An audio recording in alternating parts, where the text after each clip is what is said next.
Hello నమస్తే. నేను journalist Srinivas. ఈరోజు వెలుగు పేపర్లో వార్తలను చూద్దాం. బీసీ బంద్ ప్రశాంతం. 42% కోటాకు చట్టబద్ధత కోసం కదం దొక్కిన బీసీ సంఘాలు. బంద్ ఫర్ జస్టిస్ పేరుతో రాష్ట్ర వ్యాప్తంగా నిరసనలు. మద్దతుగా కదిలి వచ్చిన ప్రధాన పార్టీలు, ప్రజా సంఘాలు. పాల్గొని సంఘీభావం తెలిపిన పలువురు మంత్రులు. కదలని బస్సులు, మూతబడ్డ విద్యా వ్యాపార సంస్థలు. రిజర్వేషన్లు దక్కేదాకా పోరు ఆగదని BC JAC chairman R Krishnaiah చెప్పిండు. బీసీ బంద్ ప్రశాంతమైందట. బీసీ బంద్ సక్సెస్ అయింది. బీసీ బంద్ బ్రహ్మాండంగా జరిగిందని దాదాపు అన్ని పేపర్లు సక్సెస్ అయింది, ప్రశాంతంగా అయిందని. ప్రశాంతంగానే అయింది. ఎందుకంటే దీంట్లో బందో లేదా ఉద్యమమో ఒక పార్టీ పైన, ఒక ప్రభుత్వం పైన చేస్తే ఆ ప్రభుత్వం వైపు నుంచి రిఫ్లెక్షన్ వస్తుంది.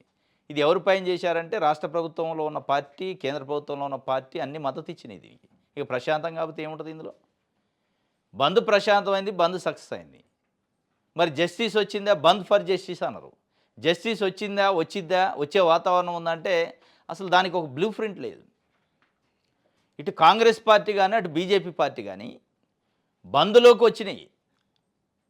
అంటే 10 మందిలో నేను కూడా ఉంటే అయిపోద్ది, నేనెందుకు దూరం కావాలి, నేనెందుకు వాళ్ళతో చెడ్డ పేరు తెచ్చుకోవాలి అనే పద్ధతి తప్ప ఇక్కడ మనుషులు ఉంటున్నారు కానీ మైండ్ ఆబ్సెంట్ అవుతుంది. మనుషుల అపీరెన్స్ కోసం పార్టీలు ఉంటున్నాయి. ఆ పార్టీల మనసులో బీసీలకు 42% రిజర్వేషన్ ఇవ్వాలనే కమిట్మెంట్ లేదు. కేవలం అపీరెన్స్. అది అసెంబ్లీ కావచ్చు, బంద్లు కావచ్చు, ఇంకోటి కావచ్చు, ఉద్యమాలు కావచ్చు. అసెంబ్లీలో కూడా సేమ్ అదే. అన్ని పార్టీలు ఏకగ్రీవంగా ఆమోదించినాయి. ఏ ఒక్క పార్టీ కూడా, ఏ ఒక్క సభ్యుడు కూడా ఇది పద్ధతి కాదు, 42% చర్చ జరగాల్సింది, 42%కి సంబంధించిన తీర్మానము, సవరణలు జరగాల్సింది, చట్టం జరగాల్సింది ఇక్కడ కాదు, పార్లమెంట్లో. దానికోసం మనం ఇక్కడ నుంచి ఇదే ఉన్న పలంగా ఇక్కడున్న సభ్యులం అందరం ఢిల్లీ పోదాం అని ఒక్కళ్ళంటే ఒక్కళ్ళు అన్నాయి. అంటే మనసు లేదు. మనసు ఉంటే మార్గం ఉంటుంది. కేవలం మనుషులు అపీరెన్స్ ఉంటుంది తప్ప మనసు పెట్టి ఆలోచించట్లా. మనసు పెట్టి ఆలోచిస్తే ఆ మాట ఏ ఒక్క సభ్యుడని, ఏ ఒక్క పార్టీ అని అనేవాళ్ళు. అనలే. నిన్న కూడా సేమ్ అన్ని పార్టీలు వచ్చినాయి మద్దతు, జెండాలు పట్టుకొని. ఒకళ్ళకంటే ఒకళ్ళు పోటీ పడి నేనెందుకు కంటు కావాలని వచ్చారు తప్ప ఎవరు కూడా మనసుతో మాట్లాడలే. మనస్ఫూర్తిగా లేరు పార్టీలు. ఉంటే ఈ బంద్ చేస్తున్నారు. ఆ మాట్లాడిన మీటింగ్లో ఏం మాట్లాడాలా? కోర్టు స్టే ఇచ్చింది, దానికి నిరసనగా అంటున్నారు. కోర్టులు స్టే ఎప్పుడు ఇస్తాయి? అది చట్టబద్ధంగా లేకపోతే ఇస్తాయి. ఆ చట్టబద్ధంగా లేకుండా ఇచ్చింది ఎవరు? ప్రభుత్వం. ఆ ప్రభుత్వాన్ని కదా నిలదీయాల్సింది. పదే బీజేపీ, అసలు బీజేపీ పార్టీ కూడా ఇందులోకి వచ్చింది. బీజేపీ నైతికత ఏంది? కనీసం బీజేపీకి సంబంధించిన రాష్ట్ర అధ్యక్షుడు కానీ, కేంద్రానికి సంబంధించిన ఇద్దరు మంత్రులు ఉన్నారు. ఇది జరగాల్సింది కేంద్రంలో, పార్లమెంట్లో చర్చ జరగాలి, పార్లమెంట్లో రాజ్యాంగ సవరణ జరగాలి. 9th షెడ్యూల్లో పెడితే తప్ప మనకు బీసీలకి రావు అని వాళ్ళకి తెలుసు. మీరు అదేదన్నా ఉంటే ప్రపోజల్ అఖిల పక్షాన్ని తీసుకొని ఢిల్లీ రండి, మేము ప్రధానమంత్రి దగ్గర కూర్చోబెడతాం మిమ్మల్ని అని చెప్పాలి బీజేపీ. అది చెప్పదు. ఎవరికి వాళ్ళే నాటకాలు ఆడుతున్నారు బీసీల పేరుతోని. బీసీల పేరు కపట ప్రేమ. ఇది నిజమైన ప్రేమ కాదు. నిజమైన ప్రేమ, నిజమైన కమిట్మెంట్ ఉంటే ఈ మాటలు ఉండవు. అటు చేయాల్సిన బీజేపీ రండి, మేము ఢిల్లీ తీసుకుపోతాం, మేము చేపిస్తాం దగ్గరుండి, మీరు అన్ని పార్టీలు కలిసి రండి. నిన్న ఎట్లయితే బంద్లో పాల్గొనరో అట్లే అన్ని పార్టీలు ఢిల్లీ పోవాలా. అంటే అవసరం లేని బందో, పనికిరాని బందో, ఫలితం లేని ప్రయత్నం చేయటం తప్ప ఈ పని ఏదో ఢిల్లీ పోవటానికి కమిట్మెంట్ తీసుకోండి. ఇప్పుడు నిన్న ఎన్ని పార్టీలు అయితే, ఎంతమంది వ్యక్తులు అయితే, ఎంతమంది నాయకులు అయితే పాల్గొన్నారో వీళ్ళంతా ఢిల్లీ పోండి, అక్కడ పోరాటం చేయండి. ఈవెన్ బీజేపీ గోడ మీద పిల్లి లెక్క మాదేముంది అంటారు. మీది అసలు ఉందే మీది. At the same time Congress కూడా బీజేపీని రాజకీయంగా విమర్శిస్తుంది, ప్రెస్లో మాట్లాడుతుంది తప్ప చేయాల్సిన పని చేయట్లే. వాళ్ళ కోర్టులో బంతి వేయండి. ఫస్ట్ బంతి వేయట్లే వాళ్ళ కోర్టులో. బంతి వేయటం అంటే ఏంది? బీసీ రిజర్వేషన్లు 42% పెంచుకోవడానికి మాకు పర్మిషన్ ఇవ్వడానికి 9th షెడ్యూల్లో పెట్టండి అని అసెంబ్లీ ఏకగ్రీవంగా తీర్మానం చేసి పంపండి. ఏం తీర్మానం చేసి పంపారు? రాష్ట్రపతికి పంపారు. మేము బిల్లు చేస్తాను, మేము బిల్లు పంపిస్తాను, మీరు ఆమోదించండి అని. అసలు ఈ బిల్లు చేయటానికి మీకు అర్హత లేదు. అసెంబ్లీకి అర్హతే లేదు ఆ బిల్లు చేయడానికి. అర్హత ఉన్న పార్లమెంట్కి అప్పీల్ చేసుకునే అవకాశం ఉంది, రిక్వెస్ట్ చేసి తీర్మానం చేసి పంపే అవకాశం ఉంది. అది పంపండి ఫస్ట్. అది పంపి మీరు బీజేపీ కోర్టులో బంతినేసి బీజేపీ పైన ఒత్తిడి తెస్తే బీజేపీ అనివార్యంగా దాన్ని చేయాల్సిన పరిస్థితి వస్తుంది తప్ప ఉత్తుత్తగా డిపోల ముందు కూర్చొని బంద్ చేసినాం ఇక అయిపోద్ది వస్తుందంటే కాదు. ఇందులో అది బంద్ కాదు, బంద్ ప్రశాంతంగా జరిగినట్టు ప్రశాంతంగానే జరిగింది. అదేం బంద్ ప్రభుత్వమే అధికారికంగా డిపోలు మొత్తం తాళమైందని చెప్పాక బస్సులు ఎక్కడి నుంచి వస్తాయి? అధికారికంగా పోలీసులే బంద్ చేసుకోండి అని చెప్పాక అది ప్రశాంతంగా జరగకపోతే సక్సెస్ కాదు ఏమైంది? దీనివల్ల లాభం రాదు. బీసీ సంఘాలు గుర్తించాల్సింది అది. కాంగ్రెస్ పార్టీ పైన ఇక్కడున్న ప్రభుత్వం పైన తక్షణం ఒత్తిడి తెచ్చి అసెంబ్లీలో రెజల్యూషన్ చేసి పార్లమెంట్కి ఏమని రెజల్యూషన్ చేయాలి? 9th షెడ్యూల్లో పెట్టండి, రాజ్యాంగాన్ని సవరించండి, మాకు 50% పరిమితిని దాటి పెంచుకునే అవకాశాన్ని ఇప్పించండి చట్ట ప్రకారం అని ఎన్డీఏ గవర్నమెంట్కి కేంద్రంలో ఉన్న ప్రభుత్వానికి అఫీషియల్గా పంపి ఇక్కడున్న అఖిల పక్షాన్ని తీసుకొని వెళ్ళి బీజేపీ రంగు ఏందో బయట పెట్టండి. బీజేపీ చేయలేదనుకో అప్పుడు దోషేది. అసలు మీరు చేయాల్సిన ప్రపోజల్ అప్లికేషన్ పెట్టుకోవాలి. ఇంతవరకు రాష్ట్ర ప్రభుత్వం అప్లికేషన్ పెట్టలే కేంద్ర ప్రభుత్వం దగ్గర. అప్లికేషనే లేని దానికి బందులు చేస్తే చేయపోతుంది. అటు ఇది బంద్ సక్సెస్ అయిందంటున్నారు. ఆ సక్సెస్ వల్ల వచ్చిన జస్టిస్ ఏందో చెప్పాలి. ఇది ఒకటైతే గత పాలకుల పాపాల పుట్ట పగులుతున్నది. ఈ ఎన్ని రోజులు పగిలింది? మీరు 10 ఏళ్ళు చెప్తారు 1,00,000 కోట్లు సంపాదించండి కేసీఆర్ కుటుంబం. ఫామ్ హౌజులు సంపాదించండి, 100 ఎకరాలు 1000 ఎకరాలు 100 కోట్లు 1000 కోట్లు సంపాదించండి. ₹1 కోటి కూడా బయట రాపాయి. దీనికోసం పీసీ ఘోష్ కమిషన్లు, దీనికోసం సిబిఐ ఎంక్వైరీలు. ఎడిపోయింది సిబిఐ ఎంక్వైరీ, ఎడిపోయింది ఘోష్ రిపోర్టు. ఏమైంది ఆ రిపోర్టు వల్ల? రిపోర్టు తయారు చేయడం కోసం పీసీ ఘోష్కి అలవెన్సులు, జీతాలు, ఆయన ఆఫీసు, ఆయన కథకే ₹1,00,000 ఖర్చు అయినాయి. వచ్చింది ఏంటంటే ₹1,00,000 కూడా రాలి. గత పాలకులు పాపాల పుట్ట పగులుతుందంటే ఎప్పుడు పగిలిద్ది, ఎప్పుడు వస్తుంది? పుట్ట పగిలినా పగలపని ప్రజలకి ఏమొచ్చిందో చెప్పండి. ప్రజలకి రాష్ట్ర ఖజానాకి ఏమన్నా అవినీతి పరుల నుంచి మీరు అంటున్న అవినీతి పరులు ఎవరైతే ఉన్నారో పాపాలు చేసి సంపాదించిన వ్యక్తులకు సంబంధించి డబ్బు ఏమన్నా వచ్చిందా? ఏమి రాదు, ₹1 కూడా. ఈవెన్ ఏసీబీ రైడ్ చేసి పట్టుకున్న ఆఫీసర్లు ₹500 కోట్ల మొన్న ఇప్పుడు ఆ ఈఎన్సీ హరిరామ్ సంబంధించి ఆస్తులు అటాచ్ చేసినారు. అటాచ్ నిజంగా జరిగిద్ది అది? మళ్ళీ ఆయన కోర్టుకు పోయి తీసుకునే అవకాశం లేకుండా ఇచ్చారని నిజంగా అటాచ్ అంటే లేదు, అట్లా ఇయ్యరు.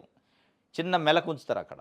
ఆయన కోర్టుకు పోయి అటాచ్మెంట్ రిలీజ్ చేసుకుంటే అవకాశాలు ఇస్తారు. అందుకే కదా 800 మంది ఏసీబీ ట్రాప్ అయిన అధికారులు, అవినీతి పరులైన అధికారులకు సంబంధించి ఏసీబీ ట్రాప్ చేసి ఏసీబీ రైడ్ చేసి పట్టుకొని కేసులు పెడితే వాళ్ళపైన లోతైన ఇన్వెస్టిగేషన్ చేయడానికి పర్మిషన్ ఇట్లా ప్రభుత్వం. 800 మంది ఈరోజు దొంగలు ఉన్నారు, అవినీతి అధికారులు. 800 మందిని పట్టుకుంటే ఏసీబీ కేసులు పెడితే లోతైన ఇన్వెస్టిగేషన్కి చీఫ్ సెక్రటరీ నుంచి పర్మిషన్ రాకపోగా వాళ్ళని మళ్ళీ పోస్టింగ్లోకి తీసుకున్నారు. ఇది మీ పాపాల పుట్ట పగలగొట్టే విధానం. ఇక రాజకీయ నాయకులు ఏం చేస్తారు? మీరు అధికారులు ఏం చేయలేని వాళ్ళు. రైట్. మన తెలంగాణ చూద్దాం.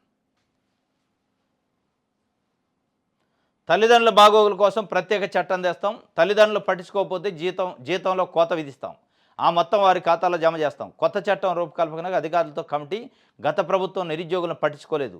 గ్రూప్ 2 విజేతలకు నియామక పత్రాలు అందజేసే కార్యక్రమంలో ముఖ్యమంత్రి రేవంత్ రెడ్డి. ఒక్క ఫైల్ ఆగినా ఊరుకోను. కొందరు ముఖ్య కార్యదర్శులు, విభాగాధిపతుల పనితీరు సంతృప్తికరంగా లేదు. పథకాలు, అభివృద్ధి కార్యక్రమాల అమల్లో నిర్లక్ష్యం సహించేది లేదు. అధికారులు సొంత నిర్ణయాలతో ప్రభుత్వానికి చెడ్డ పేరు తేవద్దు. ఇకపై సీఎస్, సీఎంఓ కార్యదర్శులు వారం నివేదికలు ఇవ్వాలి. సీఎస్, సీఎంఓ కార్యదర్శులు జరిగిన సమీక్ష సమావేశంలో సీనియర్ అధికారులకు ముఖ్యమంత్రి రేవంత్ రెడ్డి క్లాసు. ఒక్క ఫైల్ ఆగినా ఊరుకోనంటే గ్రూప్ 2 విజేతలకి నిన్న నియామక పత్రాలు ఇచ్చే కార్యక్రమంలో చాలా పెద్ద పెద్ద మాటలు చెప్పిండు ముఖ్యమంత్రి గారు. మంచిగానే ఉన్నాయి, మాటలు మంచిగా ఉన్నాయి, కానీ చేతలలోకి రావట్లే. ఒక్క ఫైల్ ఆగినా ఊకోను మీరు అని చెప్పి వాళ్ళని అనడం. మరి మీ దగ్గర ఆగే ఫైళ్ళు కొన్ని 100 ఫైళ్ళు ఆడ పెండింగ్ పెట్టారు. ఎక్కడ దాకా జర్నలిస్టులకి ఇవ్వాల్సిన అక్రిడేషన్ కార్డులకు సంబంధించి పాత కార్డులనే రెన్యువల్ చేసి ఎక్స్టెండ్ చేస్తున్నారు తప్ప కొత్త కార్డులు ఇంతవరకు ఇష్యూ చేయని పరిస్థితి. మొన్న కూడా సెప్టెంబర్ 30కి అయిపోతే మళ్ళీ అక్టోబర్ 1 నుంచి డిసెంబర్ 31 వరకు ఎక్స్టెండ్ చేశారు దాన్ని, పాత వాటిని. జర్నలిస్ట్కి ఇచ్చే అక్రిడేషన్ కార్డుల పైన మీరు సంతకం పెట్టడానికి ఫైల్కి టైం దొరకట్లే. ఇక మీరు ఫైళ్ళు ఆగితే నేను ఊరుకోను అంటుంటారు. మీరు వచ్చి దాదాపు 2 సంవత్సరాలు కావుతుంది, ఇంకో నెల అయితే. ఇది అక్టోబర్ కదా, నవంబర్ వస్తే నవంబర్ 30 తర్వాత నవంబర్ 30 ఎన్నికలు జరిగిన 2023లో డిసెంబర్ 7కి గవర్నమెంట్ ఫామ్ అయింది. ఇంకో నెల 15 రోజులు అయితే 2 సంవత్సరాలు. 2 సంవత్సరాలు బట్టి జర్నలిస్టులకు అక్రిడేషన్ కార్డు ఇయ్యలేని పరిస్థితి మీది. ఇక ఫైలు పెండింగ్ ఉంటే నేను ఊరుకోను అంటారు ఒక ముఖ్యమంత్రి హోదాలో. 2 సంవత్సరాలు పట్టింది. మీరన్న రూ. 2,500 మహిళలకు ఇవ్వడానికి ఇంకా ఆ ఫైల్ ఎక్కడ ఉందో తెలియదు. రాజీవ్ యువ వికాసం అని చెప్పి మీరే పెట్టారు. నిరుద్యోగులు అడగలే, మేనిఫెస్టోలో కూడా లేదు. బ్రహ్మాండంగా చేస్తారని పెట్టారు. 16 లక్షల మంది అప్లై చేశారు. 16 లక్షల మందికి సంబంధించిన ఫైలు మీ దగ్గర మరి పెండింగ్ ఉందా? ఎక్కడుంది? ఎందుకు ఆగింది? ఆ యువ వికాసాన్ని ఎందుకు చేయలేకపోతున్నాం? చెప్పలేని పరిస్థితి. ఇక మీరు ముఖ్యమంత్రులు, మంత్రులు పెండింగ్ల గురించి మాట్లాడితే ఇక పెద్ద జోక్ అయింది. మద్యం దుకాణాలకు మస్తు దరఖాస్తులు వచ్చినాయట. 85,500 అప్లికేషన్లు వచ్చినాయట. ఒక్కొక్క అప్లికేషన్కు 3 లక్షల రూపాయలు. వాస్తవంగా అప్లికేషన్లు తగ్గినాయి అంతకంటే ముందు కంటే. ఎందుకంటే అంతకుముందు 2 లక్షలు ఉండేది అప్లికేషన్ ఫీజు, ఇప్పుడు 3 లక్షలు. అప్లికేషన్తో పాటు చెల్లించే ఫీజు రీఫండబుల్ కాదు కాబట్టి అప్లికేషన్లు రావట్లే. 100 అప్లికేషన్లు ఒక షాపుకు అప్లై చేసినా వచ్చేది ఒక్కళ్ళకే కాబట్టి ఈ మిగతా వాళ్ళందరూ డబ్బులు పోతాయి కాబట్టి ఎవరు కూడా అంత ఉత్సాహం చూపాలి. స్టార్టింగ్లో నిన్న లాస్ట్ డేట్ కాబట్టి కాస్త వచ్చింది. సర్కారుకు 2,565 కోట్ల ఆదాయం వచ్చింది. 4.50 కోట్లు వెచ్చించి 150 మద్యం దుకాణాలు దరఖాస్తు చేసిన ఒక ఏపీ మహిళ 4.5 కోట్లు పెట్టిందట. 150 దరఖాస్తులు పెట్టిందట. ఒక్కటన్నా తగలకపోద్దని. ఒక్కటి తగిలినా కదా 4 కోట్లు వస్తాయి, అయిపోద్ది. 4.5 కోట్లు వస్తాయి, 10 కోట్లు వస్తాయి. రికార్డు ఏపీ నుంచి వచ్చిందట. మళ్ళీ ఆమె పెద్ద ఎంత వ్యాపారం చేస్తుందో, ఎంత మద్యంలో అనుభవం ఉందో తెలియదు. కానీ మన తెలంగాణ వాళ్ళు అయితే అంత ఈజీగా చేయలేరు. 4.5 కోట్లు అంటే మామూలు విషయం. అసలు ఆమె ఇప్పటిదాకా మద్యం వ్యాపారంలో ఎన్ని వందల కోట్లు సంపాదించింది. 4.5 కోట్లు ఇట్లా అప్లికేషన్లకే పెట్టిందంటే 150 దరఖాస్తులు అప్లై చేసిందట. ఇక ఆమెకి మరి ఇక నమ్మకం ఉన్నాడు. కొన్ని చోట సిండికేట్లుగా మారిన మద్యం వ్యాపారులు చివరి రోజు 30,000 దరఖాస్తులు. హైదరాబాద్లో ఓ మద్యం దుకాణానికి ఒకే ఒక్క అప్లికేషన్ వచ్చిందట. హైదరాబాద్లో ఇది ఒక రికార్డు.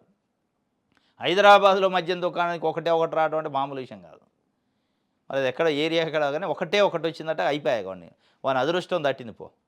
ఇంకా అనికే వస్తుంది. ఇక అప్లై ఎవరైతే చేశారో అనికే షాపు ₹1,00,00,000 పోసుకుంటాడు.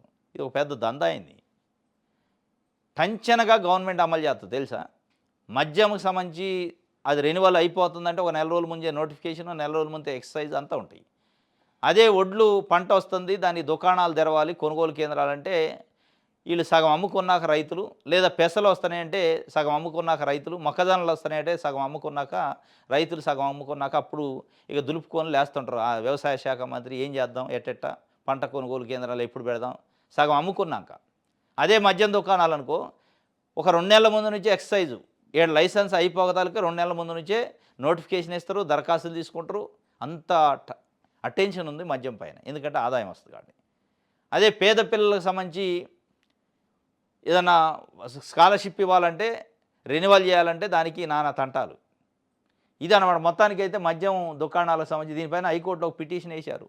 ఇక గమ్మత్తు, దరఖాస్తు చేసే సందర్భంలో దరఖాస్తు ఫీజుగా చెల్లించే ₹3 లక్షల సెలెక్ట్ కాని అభ్యర్థులు రీఫండ్ చేయాలని ఒక పిటిషన్ వేశారు. చేస్తుంది గవర్నమెంట్ రీఫండ్ చేయడానికి. వాళ్ళు పెట్టింది ఇది. రీఫండ్ చేసేటానికి పెట్టేది 10,000 ఫీజే ఉండేది. రీఫండ్ చేయడానికి కాదు, ప్రభుత్వ ఆదాయాన్ని పెంచుకోవడానికి వాళ్ళు పెట్టింది. 2,500 కోట్లు, 2,565 కోట్లు అట వచ్చాయి కదా. వాళ్ళు రీఫండ్ చేసే పరిస్థితి ఎక్కడిది? రైట్. ఆంధ్రజ్యోతి చూద్దాం.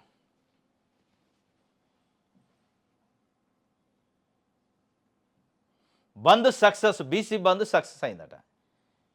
సక్సెస్ కావడానికి ఏమన్నా ఇప్పుడు ఇద్దరు కొట్లాడుకుంటే కదా ఒకళ్ళు గెలిచేది. అసలు ఎక్కడ కొట్లాట ఎక్కడదా? అన్ని పార్టీలు మద్దతు ఇచ్చినాయి, అన్ని ప్రభుత్వాలు మద్దతు ఇచ్చినాయి. కేంద్రంలో ఉన్న, రాష్ట్రంలో ఉన్న ప్రభుత్వాలు మద్దతు ఇచ్చినాయి, పార్టీలు మద్దతు ఇచ్చాక సక్సెస్ కాదు ఏమైంది? సక్సెస్ బంద్ సక్సెస్ అయింది, కానీ రిజర్వేషన్లు సక్సెస్ అయినాయా అంటే అయ్యే పరిస్థితి లేదు. రిజర్వేషన్లు సక్సెస్ కావడానికి కనీసం ఆలోచన చేస్తారా? అటు బీసీ సంఘాలు కానీ, కేంద్ర ప్రభుత్వం కానీ, రాష్ట్ర ప్రభుత్వం కానీ ఆలోచించరు. జస్ట్ అపీరెన్సు. అందరూ వచ్చారు కాబట్టి నేను వచ్చిన, నలుగురిలో నారాయణ, నాకెందుకు గొడవ అనే పద్ధతి తప్ప ఎవరికి కమిట్మెంట్ లేదు. ఈవెన్ ఫైట్ చేస్తున్న సంఘాలకు లేదు, ఉన్న ప్రభుత్వాలకు లేదు. ఉంటే ఈ పద్ధతి ఉండదు. ఉంటే జీవో నెంబర్ 9 ఫ్రేమ్ అయినప్పుడే ఉండేది. బంద్ సక్సెస్ అయిందట. మద్యం దుకాణాల దరఖాస్తులు పొడిగింపట 23 వరకు. వాళ్ళకి అవకాశం ఇచ్చారు. మళ్ళా ఇంకా చాలే 2565 కోట్లు. ఇద్దరు యువతులతో ప్రేమ పెళ్ళి అట. ప్రేమ పెళ్ళి మామూలు విషయం కాదు. ఇద్దరు యువతులతో ప్రేమ ప్లస్ పెళ్ళి కర్ణాటకలో జరిగింది. ఇది చిత్రదుర్గ అట. ఒకే వేదిక పైన వివాహం చేసుకుంటూ ఇద్దరు భార్యలతో వసీం. చిత్రదుర్గ పట్టణంలో జేజే హట్టి కాలనీకి చెందిన వసీం షేక్ అనే యువకుడు ఇద్దరు యువకులతో ఒకేసారి ఒకే వేదికపై వివాహం చేసుకున్నాడు. వసీం గతంలో గోవాలో పనిచేసే సమయంలో షిఫా అనే యువతితో స్నేహం ఏర్పడి ప్రేమగా మారింది. కొంతకాలం తర్వాత జన్నత్ అనే చిత్రదుర్గ యువతితో స్నేహం ఏర్పడి అది కూడా ప్రేమగా మారింది. రెండు ప్రేమలు ఎట మారుతాయి? ఒకటి మారితే అదే జాలే, మళ్ళీ రెండోది ఎట మారింది? మరి ఈ రెండుతోనే ఆగిద్దా ఇంకా పెరిగిద్దా తెలియదు. మళ్ళీ ఇద్దరిని పెళ్లి చేసుకోవడం అంటే, ఇద్దరిని కన్విన్స్ చేయడం అంటే అంత మామూలు విషయం కాదు. ఇది వసీం ప్రేమ కొనసాగించారు. ప్రేమిస్తున్న ఇద్దరిని పెళ్లి చేసుకోవాలని నిర్ణయించుకున్నాడు. 3 కుటుంబాల వారు ఈ విషయమై చర్చించి వివాహానికి అనుమతించడంతో ఇద్దరిని వసీం వివాహం చేసుకున్నాడు. ఈ నెల 15న ఎంకే ప్యాలెస్లో రిసెప్షన్ జరుపుకున్నారు. కాగా ఇద్దరితో వివాహం గురించి వసీం మీడియాతో మాట్లాడుతూ 13 ఏళ్ల క్రితం సిఫాతో, 7 ఏళ్ల క్రితం జన్నత్తో పరిచయం ఏర్పడిందని, స్వచ్ఛమైన ప్రేమతోనే పెళ్లి చేసుకున్నానని చెప్పారు. తమ వివాహాన్ని ఎవరు వ్యతిరేకించలేదని చెప్పారు. 3 కుటుంబాలు, ఇద్దరు అమ్మాయిల కుటుంబాలు, ఈ అబ్బాయి కుటుంబం, వసీం కుటుంబం, 3 కుటుంబాలు ఏకాభిప్రాయంతో. అసలు ప్రేమ పెళ్ళి అంటేనే అంత ఈజీ కాదు. అది ఇద్దరిని ప్రేమ పెళ్లి చేసుకోవడానికి 2 కుటుంబాలను ఒప్పించడం అంటే మామూలుడు కాదు. వసీం ఇది నిన్న కర్ణాటకలో మొన్న 15వ తారీఖు రిసెప్షన్ అయిందట. ఈరోజు వార్త వచ్చింది. సొంత ఖర్చుతో రోడ్లు బాగు చేసేందుకు సిద్ధం. బయోకాన్ ఎండీ కిరణ్ మజుందార్ ప్రకటన. బెంగళూరు నగర రోడ్ల దుస్థితి అట్లుందట. బెంగళూరులో నగరంలో రోడ్ల పరిస్థితి బాగాలేదు. కాబట్టి సొంత ఖర్చులతోని పారిశ్రామికవేత్తలు రోడ్లను బాగు చేసుకునే పరిస్థితి వచ్చిందని ఒక వార్త.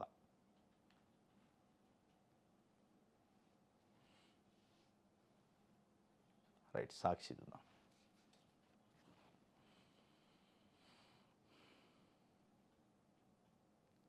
రెండేళ్లైనా పనితీరు మారలేదు. సొంత నిర్ణయాలతో ప్రభుత్వానికి చెడ్డ పేరు తేవద్దు. కొందరు అధికారుల తీరుపై సీఎం రేవంత్ రెడ్డి అసహనం. సీఎస్ సీఎంఓ కార్యదర్శితో ప్రత్యేక సమావేశం ఉంటుందట వారం వారం. రెండేళ్లైనా పనితీరు మారలేదు. రెండేళ్లైనా ప్రభుత్వం పనితీరు కూడా మారలేదు. కొత్త ప్రభుత్వం వచ్చిందని ఒక 1 ఇయర్ ఆగారు. ఇక 2 ఏళ్లకు కూడా మళ్ళీ మేము ఇప్పుడిప్పుడే అధికారంలోకి వచ్చినట్టు, కొత్తగా వచ్చినట్టు వ్యవహారాలు, మీ నిర్ణయాలు, మీ మీ అవగాహన లోపమా, అనుభవ లోపమా కానీ మొత్తానికి కనపడుతుంది కొన్ని విషయాలలో. రాజీవ్ వికాస్ విషయంలో స్పష్టంగా 16 లక్షల అప్లికేషన్లు వచ్చినాయి. ఒక అంచనా లేకుండా ఒక స్కీమ్ పెడతారు. పెట్టిన తర్వాత దరఖాస్తులు తీసుకుపోయి పక్కన పడేస్తారు. ఎందుకు పెట్టారని ఇంతవరకు ఆ స్కీమ్ ఎందుకు పెట్టారు, స్కీమ్ను పక్కన ఎందుకు పడేశారు కూడా యువతకి ఒక మెసేజ్ ఇవ్వలేకపోతారు. రైతు భరోసా విషయంలో రైతు బంధు కేసీఆర్ ఇబ్బడముబ్బడిగా ఎవరికంటే వాళ్ళకి ఇచ్చిండు. ఫామ్ హౌస్ల వాళ్ళకి, పెద్ద పెద్ద బడాబాబులకి ఇచ్చిండు. మేము వస్తే కట్ చేస్తామంటారు. సేమ్ మీరు అదే ఇస్తారు. ఏం తేడా ఉంది? ఆయన ఇచ్చిన దానికి మీరు ఇచ్చిన దానికి పెద్ద తేడా ఉంది. ఆయన పంట అంటే పంట వేసే టైంలో ఇచ్చేది మీరు ఎప్పుడు ఇస్తుందో తెలియని పరిస్థితి, అంతే తేడా. ఇక 2 ఏళ్ళైనా పనితీరు మారలేదు అని ఉద్యోగులను అంటున్నారు. మనం మారితే, పరిపాలించే వాళ్ళు మారితే వాళ్ళు మారుతారు. మనమే మారలేదు కదా.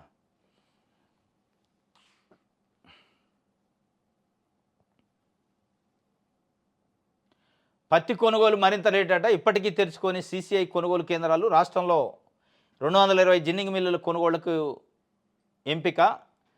కపాస్ కిసాన్ యాప్ ద్వారా నమోదైన రైతుల నుంచే సేకరణ. ఇప్పటికే కొన్ని మార్కెట్లకు పత్తి వర్షాలతో నాణ్యత దెబ్బతినడంతో 6,000కే కొంటున్న దళారులు.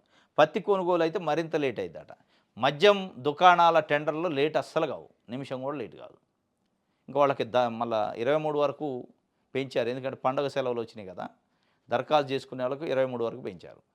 మద్యం దుకాణాల మీద ఉన్న శ్రద్ధ, మద్యం దుకాణాలకు టెండర్లు వేయటమో లేదా నోటిఫికేషన్ వేయటమో, దరఖాస్తులు తీసుకోవడానికి ఉన్న శ్రద్ధ పత్తి కొనుగోళ్లపైన ఎందుకు లేదంటే, పత్తి కొనుగోళ్లతో ప్రభుత్వానికి ఆదాయం రాదు కదా. అదే అనమాట. ఇప్పుడు రైతులు ప్రభుత్వం, అది రైతు ప్రభుత్వం, ఇందరమ్మ పరిపాలన, ప్రజాపాలన అంటారు. ఒకవైపు ఇప్పటికే 1 మంత్ నుంచి పత్తి వస్తుంది. ఆ పత్తిని రైతులు మధ్యదళాలకి మార్కెట్లలో అమ్ముతున్నారు. సీసీఐ కేంద్రాలను ఏర్పాటు చేయాలంటే జూన్ నెలలోనో జూలై నెలలో పత్తి వేసే సందర్భం నుంచే ప్రాసెస్ చేసుకుంటే తప్ప వ్యవసాయ శాఖ తెలియదా? దానికి సంబంధించిన అధికారులకు తెలియదా? పత్తి ఎప్పుడు వస్తుంది, ఒడ్లు ఎప్పుడు వస్తాయి, మక్కలు ఎప్పుడు వస్తాయి అని తెలుసు. కానీ దీంతో లాభం లేదు. లాభం లేని పని చిన్నగా చేద్దాం ఏముంది. ఇదైతే 2,565 కోట్లు వస్తాయి మద్యం దుకాణాలతో. దాంట్లో ఏమవుతాయి రూ. 25 కూడా రావు అని అనమాట. పత్తి కొనుగోళ్ళు ఇంకా లేట్ అవుతాయి అట. రైట్. మూసేసి నది గర్భంలో 3 ఎకరాలు ఆక్రమించి భారీ వెంచరట. మరి ఎడిపోయింది హైడ్రా? ఇక హైడ్రాకి కనపడలేనట్టుంది. సాక్షి పేపర్ వాళ్ళు రాసిందా కూడా హైడ్రాకి మూసేసి 3 ఎకరాలు ఆక్రమించి భారీ వెంచర్ కడతాడట. ఇటీవల మూసీ పర్యావరణ ప్రాంతంలో కురిసిన భారీ వర్షాలతో వాంటేజ్ టవర్స్లోకి భారీగా వరద నీరు వచ్చింది. ఉస్మాన్ సాగర్ గేట్లు ఎత్తి దిగువకు నీరు వదలడంతో మూసీలో ప్రవహించాల్సిన నీరు ఎంఎఫ్ఎల్తో పాటు బఫర్ జోన్ ఆక్రమణకు గురి కావడంతో ఓఆర్ఆర్ సర్వీస్ రోడ్డును సైతం ముంచేసింది. ఎగువన ఉన్న అనేక ప్రాంతాలకు పొంచి ఉన్న ముప్పును ఎత్తి చూపింది. దీంతో ఆ ప్రాంతాన్ని స్వయంగా సందర్శించిన హైడ్రా కమిషనర్ ఏవి రంగనాథ్ సమగ్ర విచారణకు ఆదేశించారు. ఔటర్ రింగ్ రోడ్డు పరిధిలోని మంచిరేవుల్లో శ్రీ ఆదిత్య హోమ్స్ నిర్వాకం యథేచ్ఛగా ఎన్ఓసీలు జారీ చేసిన వివిధ విభాగాలు ఎగువన పలు ప్రాంతాలకు పెరిగిన ముప్పు ఆక్రమణలను గుర్తించిన హైడ్రా ప్రాథమిక విచారణ పూర్తి చేసిన అధికారులు చట్ట ప్రకారం తదుపరి చర్యలు తీసుకుంటామన్న రంగనాథ్. ఇప్పుడు ఇక్కడికి వచ్చేటాలక తదుపరి విచారణ, ప్రాథమిక విచారణ, ఫైనల్ విచారణ ఇవన్నీ ఉంటాయి. అదే పేదల గుడిసెల కాడికి పోతే డైరెక్ట్ పోవటం, కూల్చేయటమే. ఏవి రంగనాథ్ గారు చేయాల్సిన విచారణ ఏంది? ఆడ కళ్ళకు కనపట్టలే. ఇక్కడ మూసి ఉంది, దాని పక్కనే ఉండే. అది బఫర్ జోనో ఎఫ్టీఎల్లో ఇంకోటో అనేది కళ్ళకు కనీసం కనపట్టలేదు. విచారణ ఏమో ప్రాథమిక విచారణ చేస్తారట. ఏంటిది ప్రాథమిక విచారణ అంటే? ప్రభుత్వ పెద్దల పర్మిషన్ తీసుకొని మనోళ్ళదా కాదా అది, మరి పోవచ్చా మన బుల్డోజరు, అదేం పేదవాళ్ళది కాదు, పెద్ద ఇల్లు కనపడుతుంది, అదే గుడిసె అయితే నేను వెళ్దును కానీ అన్నట్టుంది ఇది. అదే గుడిసెలు అయితే ఏం చేస్తారు? ఎవరు పర్మిషన్ అవసరం, ప్రాథమిక విచారణ అవసరంలే. అసలు వాళ్ళు మేము అన్నం తింటున్నాం, అన్నంలో మన్ను పోయేమాకుండా అన్నం తిన్నాకన్నా గుల్దురు, లోపల పిల్లలు ఉన్నారు, వృద్ధులు ఉన్నారు, మహిళలు ఉన్నారు అన్నా కానీ లేదు మీరు చావండి, బతకండి, కూల్చుడే అనేది. మరి ఇక్కడ ఎందుకు ఈ బిల్డింగ్ ఎందుకు కొల్టలే? డైరెక్ట్గా కళ్ళకు కనపడుతున్న మూసీలో ఉంది. మూసీని మూసేసి పెద్ద వెంచర్, మళ్ళీ ప్రైవేట్ వెంచరు. దీనికి ఎన్ఓసీలు ఎట్ట వచ్చినాయి? దీనికి ఎన్ఓసీలు ఇచ్చిన అధికారులు ఎవరు, పర్మిషన్లు ఇచ్చిన అధికారులు ఎవరు, వాళ్ళు ఎక్కడ ఉన్నారు? వాస్తవంగా ఏంటంటే ఇప్పుడు ఎన్ఓసీలు ఇచ్చిన అధికారులని అందరిని అందులో కూర్చోబెట్టి కూల్చాలి. అప్పుడు తప్పేం తెలుస్తుంది. ఎట్లా ఇస్తాడు ఎన్ఓసీ? కనీసం కళ్ళు కనపట్టలే, డబ్బులు కక్కుర్తుపడి పెద్ద వెంచర్లలో పర్మిషన్లు ఇచ్చి ఆ వెంచర్ రోడ్డు మళ్ళీ ప్లాట్లు కట్టి మళ్ళీ మధ్యతరగతి ప్రజలకు అమ్మితే మునిగేది, నష్టపోయేది ఎవరు? మధ్యతరగతి ప్రజలు. ఇంకెప్పటికన్నా ఇప్పుడు ప్రాథమిక స్థాయిలో గుర్తించారు కాబట్టి పాపం మధ్యతరగతి వాళ్ళు కొనరుగా, వాళ్ళు కొంటే వాళ్ళు బలవుతారు. అటు ఏవి రంగనాథ్ గారు సమాధానం చెప్పాల్సింది ఏంటంటే, మీ హైడ్రా బుల్డోజరు ఆదిత్య హోమ్స్ పైనకి ఎందుకు పోదు? మూసీని కబ్జా చేసి మూసీని మూసేసి 3 ఎకరాల భూమిని కబ్జా చేసి వెంచరేస్తుంటే మీ కళ్ళు కనపట్టలేదా, చెవులు వినపట్టలేదా? మీ బుల్డోజర్కి సెల్ఫ్ స్టార్ట్ కావట్లేదా? మీ బుల్డోజర్ స్టార్ట్ కాకపోవడానికి ఏ ప్రభుత్వ పెద్దలు ఆపుతుండ్రు? దీని వెనకున్న శక్తులు ఎవరు? అంటే ఆ శక్తులు చెప్తే తప్ప మీరు కదలరా. పేద ప్రజల గుడిసె మీద, గూడు మీద దాడి చేయడానికి మీకు వచ్చిన శక్తి ఇక్కడ ఎందుకు రావట్లే అనేది ఆయన సమానం చెప్పాలి. ప్రాథమిక విచారణ చేస్తారట. ఏముంది అందులో విచారణ చేయ? కళ్ళకు కనపడితే నాకు విచారణ ఎందుకు? కూల్చిపడేసే కాడికి సున్నం చెరువులో పేదల గుడిసెలు ఎట్లా కూల్చినావో అట్లా కూల్చు. అంటే కూల్చట్లేదంటేనే హైడ్రా పెద్ద బోగస్ అన్నట్టు. ఈ హైడ్రా అవినీతి మయమైపోయిందని అర్థం చేసుకోవాలి. సెటిల్మెంట్లు కానీ వాటి కోసం పోతున్నారని అర్థం చేసుకోవాలి. పేద ప్రజల గుడిసెల కూల్చడానికి సెటిల్మెంట్ కాదు కాబట్టి ప్రాథమిక విచారణలు ఉండవు, డైరెక్ట్గా అటాకులు ఉంటాయి. ఇక్కడ సెటిల్మెంట్లు అయ్యే అవకాశం ఉంది, కూర్చొని మాట్లాడుకునే అవకాశం ఉంది కాబట్టి ఇక్కడ ప్రాథమిక విచారణలు ఉంటే వాళ్ళ కోర్టుకు పోయి స్టే తెచ్చుకున్న దాకా అవకాశం ఇస్తారు.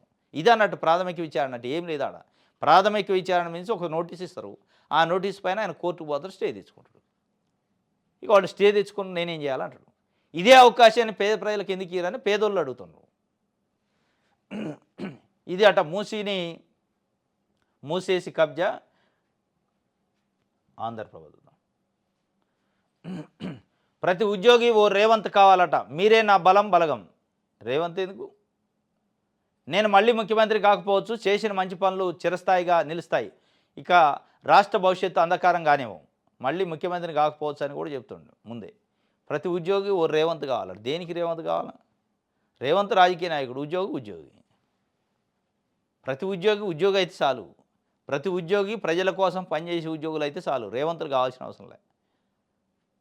రేవంతులు అయితే మళ్ళీ అది వేరే ఉంటుంది, రాజకీయ నాయకులు అవుతారు వాళ్ళంతా.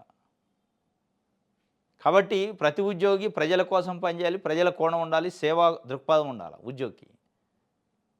మానవతా దృక్పథం కూడా ఉండాలి. ఇక లంచాలు ఏడొస్తాయని ఎదురు చూసే కథ కావద్దు. ఫైళ్ళు అయితే పెండింగ్ పెట్టొద్దు అంటాడు. ఉద్యోగుల లెక్క ఎంత బోగసులను ఏరేసే చర్యల్లో ప్రభుత్వం 25లోగా వివరాలు అప్లోడ్ చేయాలని శాఖ అధిపతులకు కార్యదర్శులకు ఆదేశాలు. గత ఆదేశాలు పూర్తిస్థాయిలో అమలు కాని వైనం. ఈసారి నెల జీతం ఆపేస్తామని ఆర్థిక శాఖ హెచ్చరిక. పూర్తిస్థాయిలో లెక్క తేలియాకే వేతనాలు వేయాలని నిర్ణయం. టెంపరరీ ఉద్యోగుల లెక్కలపై గందరగోళం, పక్కా లెక్కలు తేల్చి వృధాను కట్టడి చేయాలని ప్రభుత్వం సంకల్పం. వినూత్న పద్ధతికి శ్రీకారం. ఉద్యోగుల లెక్కలు ఎంత? ప్రభుత్వం వ్యవస్థ ఎంత దారుణంగా ఉందంటే దాదాపు 1,00,000 మంది బోగస్ ఉద్యోగులు 10 సంవత్సరాల నుంచి పనిచేస్తూ ప్రభుత్వం సొమ్ము జీతాల రూపంలో తీసుకుంటుంటే మరి ప్రభుత్వంలో ఉన్న వ్యవస్థలు ఎడిపోయినాయి, ఇంటెలిజెన్స్ ఎడిపోయింది, విజిలెన్స్ డిపార్ట్మెంట్ ఎడిపోయింది, ఆడిట్ సెల్ ఎడిపోయింది. ఏ సెల్లు పనిచేయలే ఆ బోగసుల ముందు. ఇక లెక్క ఎంత అని ఇప్పుడు ప్రశ్నించుకునే పరిస్థితి. 10 ఏళ్ళు జీతాలు ఇచ్చిన తర్వాత ఇప్పుడు మన లెక్క ఎంత అని అడిగే పరిస్థితికి వచ్చింది. అంటే ఎంత స్థాయిలో దుబారా దుర్వినియోగం అవుతుందో ప్రభుత్వ సొమ్ము డబ్బు దీన్ని బట్టి అర్థమవుతుంది. సన్నబియ్యం పక్కదారి పడుతున్నాయట. లబ్ధిదారుల వద్ద తక్కువ ధర కొనుగోలు. సీఎంఆర్ బియ్యం కోటా కింద తిరిగి ప్రభుత్వానికి చేరవేస్తున్న మిల్లర్లు. అక్రమాల్లో డీలర్లు, మిల్లర్లు, గోదాములు యజమానులు, దళారుల ప్రమేయం. మళ్ళీ స్టార్ట్ అయిందట. పేదల ఆకలి తీర్చాలని గొప్ప సంకల్పంతో మేము ఇచ్చినాం సన్నబియ్యం అని ప్రభుత్వం చెబుతుంది. అదే సన్నబియ్యాన్ని మళ్ళా సీఎంఆర్ కోసం మిల్లులకే పంపిస్తారట. ఏ మిల్లు నుంచి వచ్చిందో ఆ మిల్లుకే పోతున్నాయి. మళ్ళీ పేద ప్రజల దగ్గర తక్కువ ధరకు కొనటం. ఎందుకంటే ఆ సన్నబియ్యం పేరుకిస్తారు కానీ ముద్దగాటం, రకరకాల ఇబ్బందులు. డైరెక్ట్గా మిల్లు బియ్యం ఉన్నట్లేవు. కొత్త బియ్యమా లేదంటే దొడ్డు బియ్యాన్ని సన్నగా చేస్తారో తెలియదు కానీ కొన్నిసార్లు ఇక దాన్ని మళ్ళీ అమ్ముకునే పరిస్థితి. ఇక్కడ కేజీ 10 రూపాయలకు కొనటం, మళ్ళీ మిల్లులకి ఇదే డీలర్లు, ఇదే దళారులు కలిపి 20 రూపాయలకు అమ్ముకోవటం. ఆ మిల్లులో సీఎంఆర్ కింద చూపించడం. దీన్ని మళ్ళీ రీసైక్లింగ్ అన్నట్టు. రీసైక్లింగ్ కథ. కార్పొరేట్ ఆసుపత్రులకు ఎట్లయితే ఇప్పుడు ఐసీయూలో ఉన్న పేషెంట్కి రోజు 3 సంచులు మందులు రాస్తారు. పెద్ద 5 కేజీలు బరువు ఉన్న సంచులు ఉంటాయి కదా, క్యారీ బ్యాగులలో మందులు రాసి, మరి ఆ మందులు నిజంగా ఆ మందులన్నీ ఎక్కిస్తే మనిషి బతకడు. రాస్తారు. మందులు ఐసీయూలోకి పోతే అక్కడ నుంచి మళ్ళీ మెడికల్ షాపులోకి వస్తాయి. మళ్ళీ వాళ్ళ షాపు బయట తీసుకోవద్దు. వాళ్ళ షాపులోకి వస్తే రీసైక్లింగ్ అవుతూ ఉంటాయి అక్కడ కూడా కొన్ని కార్పొరేట్ ఆసుపత్రులు. సేమ్ అదే ఉంది. మన రేషన్ బియ్యం కూడా సన్న బియ్యం వస్తున్నట్టే ఉంది. కాకపోతే గతంలో కంటే పెరిగారు వాడేవాళ్ళు. పెరిగిన మాట వాస్తవం, సన్న బియ్యం వాడుతున్న మాట వాస్తవం. ఆ వాడనోళ్ళు ఎవరైనా ఉంటే కొంతమందికి అవసరం లేని వాళ్ళు, బాగా మిల్లు బియ్యం ఉన్నాయి, మంచి సన్న బియ్యం, క్లాస్ బియ్యం తిందాం అనుకునే వాళ్ళు మట్టుకి అమ్ముతున్నారు. అమ్మిన బియ్యం మళ్ళీ రీసైక్లింగ్కి పోతున్నాయి.